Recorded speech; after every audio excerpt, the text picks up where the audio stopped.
হাজার হাজার মানুষ হত্যা করে আপনাদের বন্ধু হাসিনা আপনাদের কাছে আশ্রয় পেয়েছে, তাকে নিয়ে সন্তুষ্ট থাকুন। মনে রাখবেন, বাংলাদেশ লাখো প্রাণের বিনিময়ে স্বাধীন হয়েছে, দিল্লির দাসত্ব করতে নয়। যে সেবাদাসী হতে চেয়েছিলেন সেই দাসী এখন আপনাদের পদতলে। ক্ষমতা হারিয়ে বিতাড়িত হওয়ায় হাসিনার চেয়ে বেশি পাগল হয়ে গেছে ভারতীয় বিজেপি সরকার ও উগ্রবাদীরা। মরিয়া হয়ে প্রোপাগান্ডা ছড়ানো হচ্ছে। হিন্দুত্ববাদীদের আরেক ছদ্মবেশী শিখণ্ডী মমতা ব্যানার্জি জাতিসংঘ শান্তিরক্ষী পাঠাতে বলছে।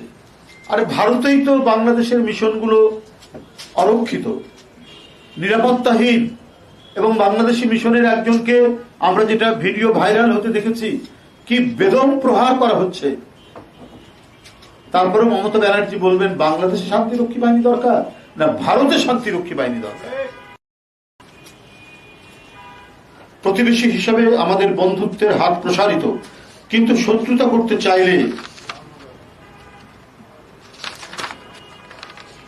সেটা বাংলাদেশের স্বাধীনতা প্রিয় জনগণ মেনে নেবে না।